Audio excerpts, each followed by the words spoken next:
जय हिंद साथियों, स्वागत है आप सभी का एक बार फिर से हमारे YouTube चैनल पर। और आज हम लोग एग्जाम पॉइंट ऑफ व्यू से तैयारी करने वाले हैं।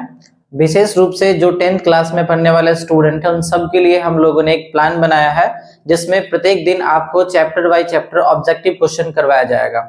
तो बिना समय गवाए हुए चलिए हम लोग शुरू करते हैं इस वीडियो को। और आज जो है हम लोग पढ़ेंगे class 10th Bihar board chemistry का जो चैप्टर नंबर 1 है उसका हम लोग जो इम्पोर्टेंट ऑब्जेक्टिव क्वेश्चन है वो देखेंगे। बोर्ड पे जगह थोड़ी कम थी इसलिए हमने 10 ऑब्जेक्टिव क्वेश्चन लिख रखा है। अगले वीडियो में इससे ज्यादा ऑब्जेक्टिव क्वेश्चन आप लोगों को फर्स्ट चैप्टर से जो इम्पोर्टेंट होगा वो करवा दिया जाएगा। क्लियर है?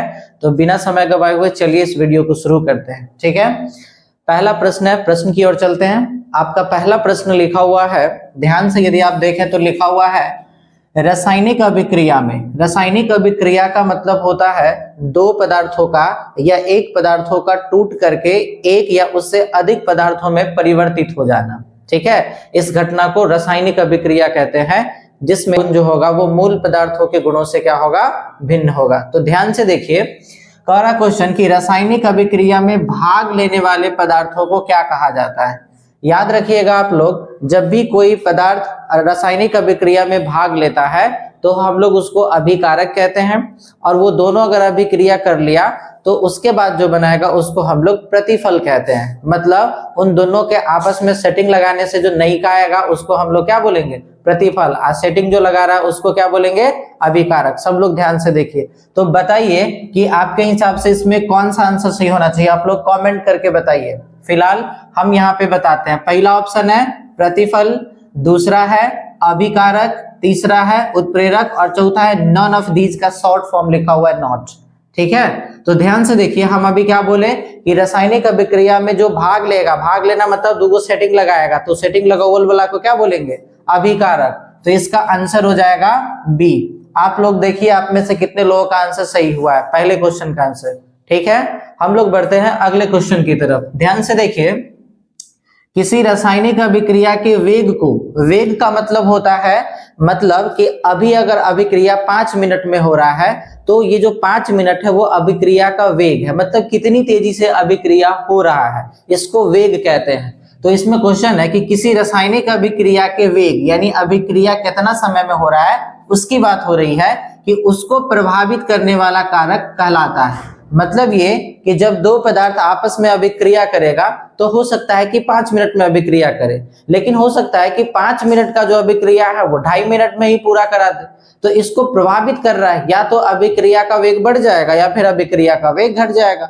तो वेग घट या बढ़ रहा है उसका जो पदार्थ वेग घटा रहा है या बढ़ा रहा है उसको क्या कहेंगे। तो पहला है उत्प्रेरक, दूसरा है प्रतिफल और तीसरा है अभिकारक और चौथा कौन है, सॉल्व कहलाएगा। याद रखिएगा, किसी रासायनिक अभिक्रिया के वेग को प्रभावित करने वाला कारक जो है उसको हम लोग उत्प्रेरक कहते हैं। तो ऑप्शन नंबर सही हो जाएगा हमारा 2 का ए नंबर जो ऑप्शन है वो सही हो जाएगा। आप लोग देखते चलिएगा, जो कमेंट करते चलिएगा जो आप लोगों का सही होगा वो। ठीक है, क्वेश्चन का आप लोग कमेंट करते रहिए कि 1 का कितना होगा, 2 का, 3 का कितना आंसर होगा। ठीक है, फिलहाल हम लोग आगे बढ़ते हैं। देखिए तीसरा नंबर क्वेश्चन कह रहा है कि मानव शरीर में भोजन का पचना।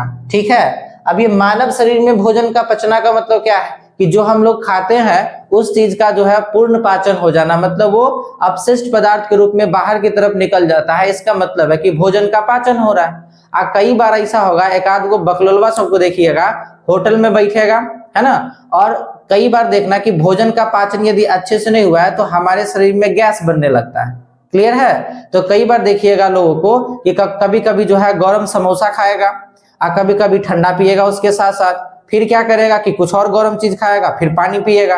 तो देखिए हमारे मुंह का जो तापमान होता है, ठीक है, अब समझिए गैस बनता क्यों है, इसके बारे में थोड़ा सा जान लीजिए कि हमारे जो मुंह का तापमान होता है वही हमारे शरीर के अंदर का तापमान होता है। क्लियर है? इसका मतलब है कि हमारे शरीर के अंदर का अपना एक तापमान है, और जब भी आप किसी चीज को खाते हैं तो उस चीज का जो तापमान होता है पहले हमारे शरीर के तापमान के रूप में बदलता है। मतलब हमारे शरीर का जितना तापमान होगा उस पदार्थ को हमारा शरीर क्या करेगा, अगर बहुत ज्यादा गर्म चीज खा लिए हैं तो हमारा शरीर क्या करेगा कि उस बहुत ज्यादा गर्म वाले पदार्थों को हमारे शरीर के तापमान के अकॉर्डिंग करेगा, है ना, मतलब उसके अनुकूल बनाएगा। उसके बाद अगर आप बहुत ज्यादा ठंडा चीज खा लिए हैं तो क्या होगा कि हमारा शरीर जो है उसका अपना एक तापमान है, तो बहुत ज्यादा ठंडा चीज जो आप खा लिए हैं उसको क्या करेगा कि गर्म करना चालू कर देगा हमारा शरीर, और हमारे शरीर का तापमान जितना है उस तापमान के बराबर उस पदार्थ को कर देगा। अब बकलोलबा सब एक आध को जो है होटल उटल में बैठेगा, हाई हेलो वाला सब है, बैठ जाएगा वहां पर, उसके बाद कखनो समोसा खाएगा, कखनो ठंडा पिएगा, कभी कुछ करेगा। अब हमारा शरीर जो है वो कंफ्यूज हो जाता है कि पहले किसको गर्म करे कि पहले किसको ठंडा करे, और ऐसी स्थिति में भोजन का पाचन सही से नहीं होता है और हमारे शरीर में गैस बनने लगता है। क्लियर है? तो उम्मीद है आप लोगों को गैस बनने का पूरा प्रोसेस पता चल गया होगा, इसलिए जो भी खाइए धीरे धीरे खाइए और चबा करके खाइए। क्लियर है? तो क्वेश्चन था आपके सामने कि शरीर में भोजन का पचना कौन सी अभिक्रिया है। पहला ऑप्शन है, बताइए आप लोग कमेंट करके कौन सा सही होगा। पहला है संयोजन। संयोजन का मतलब होता है क्या कि दो पदार्थ का आपस में जुड़ना, तो ये तो ऑप्शन गलत हो जाएगा। दूसरा है प्रतिस्थापन, मतलब कोई अभिक्रिया किया ना तो उसमें से एगो निकल करके बाहर चला जाएगा, उसको बोलते हैं प्रतिस्थापन। और जो तीसरा है वो है अपघटन। अपघटन का मतलब हो जाता है टूटना, तो हमारे शरीर के अंदर जो है वो अपघटन अभिक्रिया होता है जिसके कारण हमारे शरीर के अंदर का जो भोजन है उसका पाचन हो पाता है। क्लियर है? तो ऑप्शन नंबर हो जाएगा कितना? सी हो जाएगा। अगला क्वेश्चन है, किसी पदार्थ के जलने में इनमें से कौन सबसे अधिक आवश्यक है। मतलब ये है कि किसी पदार्थ को जब आप जलाओगे तो उसके जलाने के लिए कौन कौन सबसे ज्यादा सहायक होगा। वैसे तो नाइट्रोजन भी है, लेकिन सबसे अधिक आवश्यक कौन आपसे पूछा जा रहा है, तो याद रखिएगा कि ऑक्सीजन जो है, अगर मान लीजिए कि ये मार्कर है और इस मार्कर को आपको जलाना है, तो सबसे पहले क्या करना होगा कि इसको ऑक्सीजन की उपस्थिति में रखना पड़ेगा, तभी जाकर के जलेगा, अदरवाइज नहीं जलेगा। इसका मतलब है किसी पदार्थ को जलाने के लिए ऑक्सीजन होना जरूरी है। तो पहला ऑप्शन कह रहा है कार्बन डाइऑक्साइड, ये गलत है। दूसरा नाइट्रोजन, हालांकि ये सही भी है पर इस हिसाब से ये गलत है। उसके बाद तीसरा जो है वो O2 है, इसका मतलब इसका सही आंसर क्या हो जाएगा? O2 हो जाएगा। क्लियर है? आप लोग मिलाते चलिएगा कितने लोगों का कितना सही हो रहा है। एक चीज और, जो लोग मुझे देख पा रहे हैं वो लोग कॉपी लेकर के बैठिएगा, इसका स्क्रीनशॉट लेकर के बारी बारी से क्वेश्चन का एक सीरीज बना लीजिएगा ताकि आप लोग को किसी भी तरह का कोई दिक्कत ना हो। क्लियर है? अगला प्रश्न हम लोग बढ़ते हैं, द्रवीभूत पेट्रोलियम गैस का इनमें से मुख्य अवयव क्या है ना। मतलब द्रवीभूत पेट्रोलियम गैस, उसको हम लोग अंग्रेजी में कहते हैं LPG। क्लियर है? LPG का पूरा नाम होता है लिक्विफाइड पेट्रोलियम गैस, इसी को हिंदी में बोलते हैं द्रवीभूत पेट्रोलियम गैस, है ना।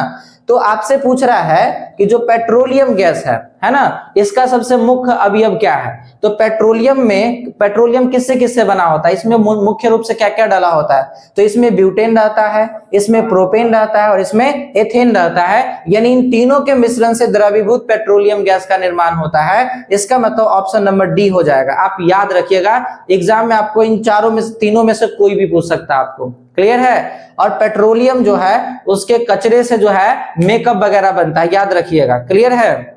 मतलब ये जैसे पॉलीइथीन हो गया, पॉलीथीन जिसको कहते हैं गांव घर में, वो पॉलीथीन जो है वो पेट्रोलियम के कचरे से बनता है।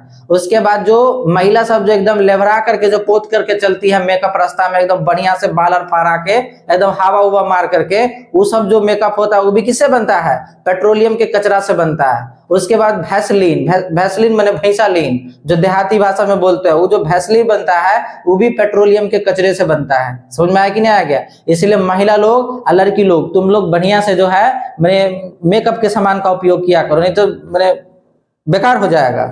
अगला देखो क्वेश्चन, तो क्लियर हो गया, ये 5वें नंबर का क्वेश्चन का आंसर हो गया डी। क्लियर है?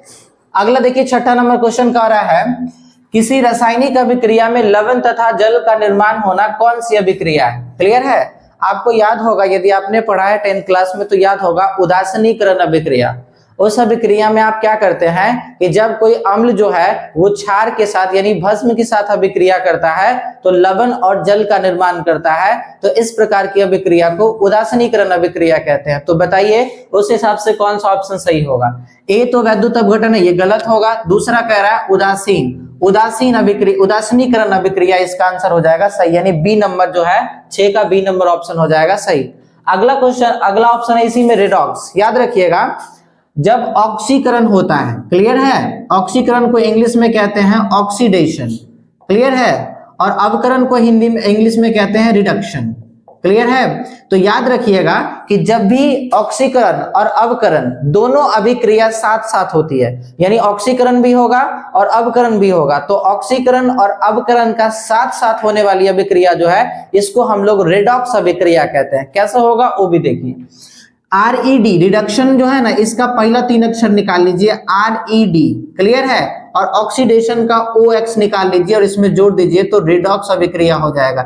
इसका मतलब है कि वैसी अभिक्रिया जिसमें ऑक्सीकरण और अवकरण दोनों अभिक्रियाएं साथ साथ होती है, तो ऐसी अभिक्रिया को रेडॉक्स अभिक्रिया कहा जाता है। क्लियर है? बढ़ते हैं अगला क्वेश्चन। 7 नंबर क्वेश्चन का आप लोग ऑप्शन जो है वो कमेंट करके बताइए कि क्या ऑप्शन सही होगा। जैसे इसमें दिया हुआ है CaCO3 यानी कैल्शियम कार्बोनेट है, जिसको चूना पत्थर कहते हैं। क्लियर है? कैल्शियम कार्बोनेट है, उसको देखो तीर का चिन्ह के ऊपर ध्यान से यदि आप देखें तो एक त्रिभुज जैसा चिन्ह दिख रहा है। इसका मतलब है कि जो CaCO3 है उसको गर्म किया गया है। क्लियर है?